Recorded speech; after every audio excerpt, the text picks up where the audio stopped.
आगमा पाइनो में भगवान के वचन, ये आने जाने वाले, कभी एक जैसी स्थिति हो ही नहीं सकती कि दुखद स्थिति पूरे जीवन दुखद स्थिति, सुखद स्थिति पूरे जीवन से, ऐसा हो ही नहीं सकता।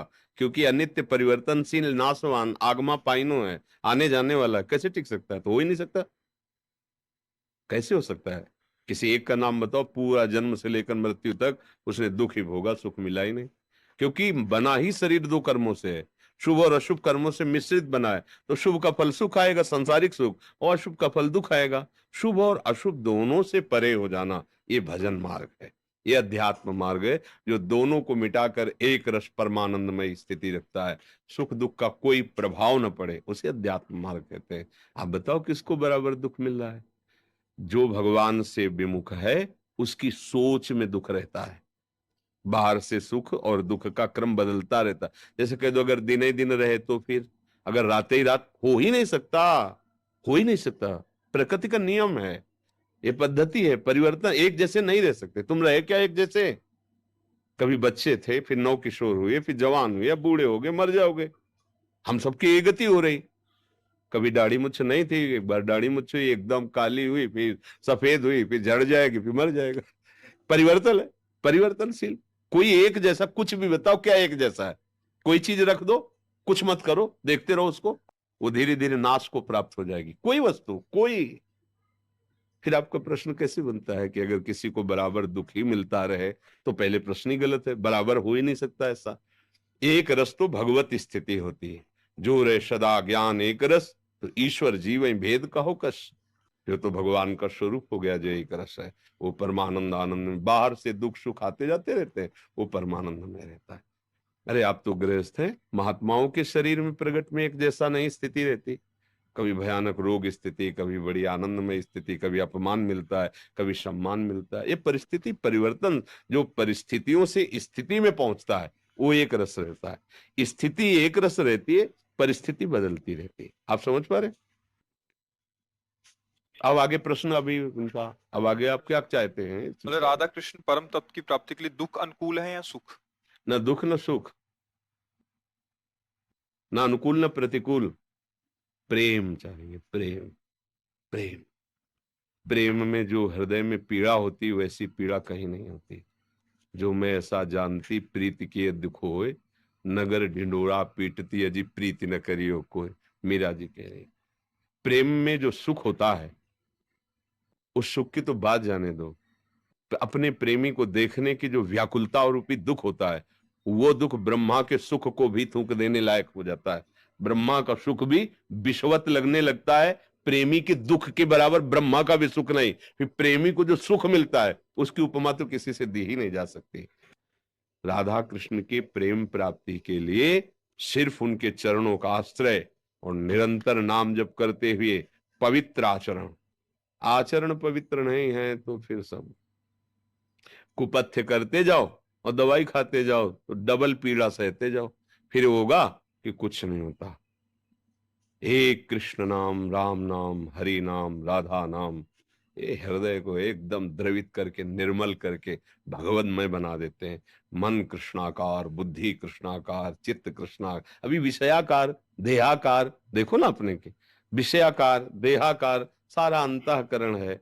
ये दुख सुख के थपेड़े खाकर भव समुद्र में जीवन यापन केवल हो रहा है, कोई लक्ष्य नहीं है। बोले है नहीं, हमारे करोड़ों बैंक में जमा, लाद ले जाओगे क्या? ये लक्ष्य हुआ क्या? जहां जमा है वहीं जमा रहेगा। ये सब पैसे ऐसे जमा रहते बैंक में। कभी हम कहते हैं हमारा सब कुछ छूट जाएगा, पढ़ाई लिखाई, रुपया पैसा, माता पिता, भाई बंधु, रिश्ते नातेदार, व्यायाम किया हुआ शरीर से सब चला जाएगा। अभी बचा क्या? आप और आपके कर्म, वो नहीं छोड़ेंगे।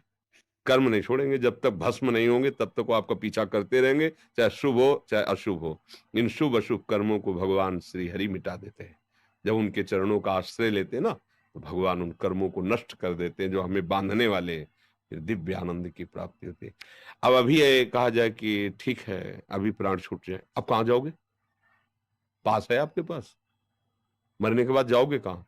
अरे बोले मरो यार, छुट्टी खत्म। छुट्टी कहाँ? छुट्टी मिलेगी तुम्हें? झंझट खत्म, कहाँ कहाँ खत्म? 5 स्टार होटल थोड़ी कि बुक हो गया आप चले जाओगे मौज लोगे। कर्मों का हिसाब तुम्हें अवश्य में भोक्तव्यम कृतम कर्म शुभाशुभम। इसलिए विचार करो, तुम्हारे पास कीमती चीज क्या है? बोले सोना। सोना वो नहीं है। बोले ना सोना वो नहीं है। क्यों? जब शरीर ही ले जाएगा तो सोना कहां से ले जाओगे? सुई भी ले जाएगी, क्या जाएगा? राधा राधा राधा राधा। इसे कोई मिटा नहीं सकता, इसे कोई चुरा नहीं सकता, इसे कोई घटा नहीं सकता। ये ऐसा महामहिम धन है, किसी भी लोक में चले जाओगे, खूब खर्चो खूब कहाओ, पर कभी कम नहीं होगा। जैसे सुकृत से स्वर्गलोक गए, सुकृत नष्ट हुए, हटा दिए गए। रुपया से 5 स्टार होटल में गए, रुपया खत्म, धक्का मार के बाहर निकाल दिया जाओ, खोपड़ी को बल भेज दिया जाता है, पलट दिया जाता है स्वर्ग से। लेकिन राधा नाम है, कृष्ण नाम है, हरि नाम है, ये ऐसा नहीं है कि अब खत्म, ऐसा नहीं, ये अमोघ है।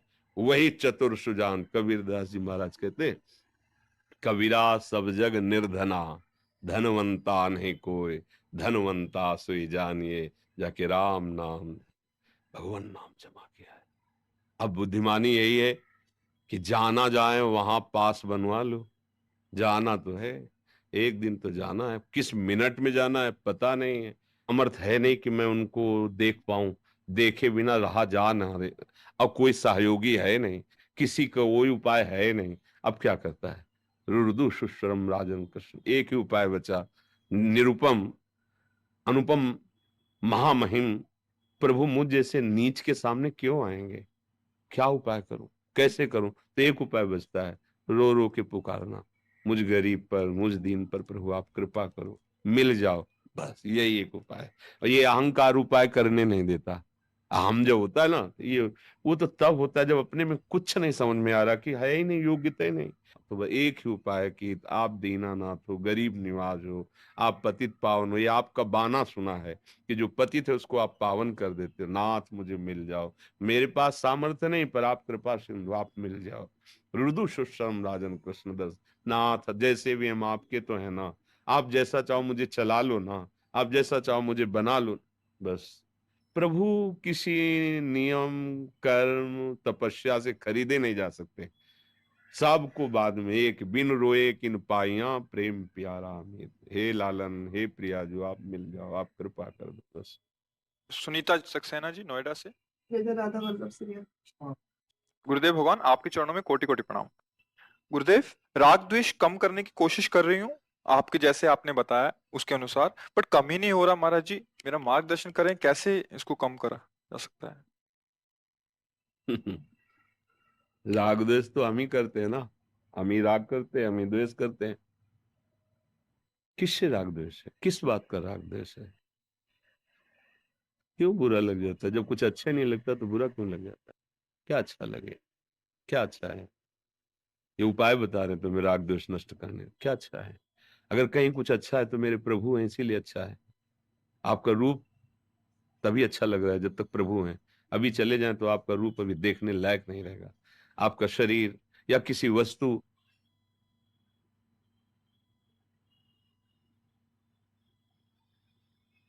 या कहीं भी कुछ भी है, मेरा प्रभु है इसलिए अच्छा लग रहा है। अब किससे हम द्वेष करें? सब में उसी का नूर समाया, कौन है अपना कौन पराया। क्या क्या बुरा लगे? अच्छा ही नहीं लगता तो बुरा क्या लगे? लेना है, काफी इसी विषय की चर्चा है। हाँ, सत्संग से हमें लगता है बिना प्रश्न के उत्तर उसी में आ जाते हैं। भगवान ऐसे कृपालु हैं कि वो कोई ना कोई ऐसी बात शुरू करवा देते हैं जिसमें जनों का जो प्रश्न होता है उसका समाधान हो जाता है। अपने प्रभु को सर्वत्र देखने की भावना करना। जब कोई अपने अनुकूल हो तो मेरे प्रभु इस रूप में दुलार कर रहे हैं, और जब कोई प्रतिकूल हो तो मेरे प्रभु इस रूप में मुझे पुष्ट कर रहे हैं, मजबूत कर रहे हैं। तो अच्छा और बुरा का प्रश्न ही नहीं उठा, क्योंकि दोनों जगह हमने अपने प्रभु के विधान को देखा। और ये केवल भावुकता नहीं है, सत्य है। यही भगवान का विधान है। उनके विधान के सिवा मुझ शरणागत को कौन प्रतिकूलता से देख सकता है? बोलना और करना तो बात जाने दो, देख भी कौन सकता है? क्योंकि देखने की सामर्थ्य वही दे रहे हैं, उसको प्रेरित कर रहे, जाओ इसको गाली दो, इसके प्रतिकूल आचरण करो। फिर तुम्हारे अंदर विवेक रूप में आके इसको सह जाओ, तुम महात्मा हो जाओगे। दोनों तरफ से हमें मजबूत कर रहे हैं। जैसे कुम्हार नीचे हाथ लगा के ऊपर से थाप मटकी की उसको ठीक करता है, ऐसे मेरे प्रभु ठीक कर रहे हैं प्रतिकूलता देके। तो हमें द्वेष नहीं करना है।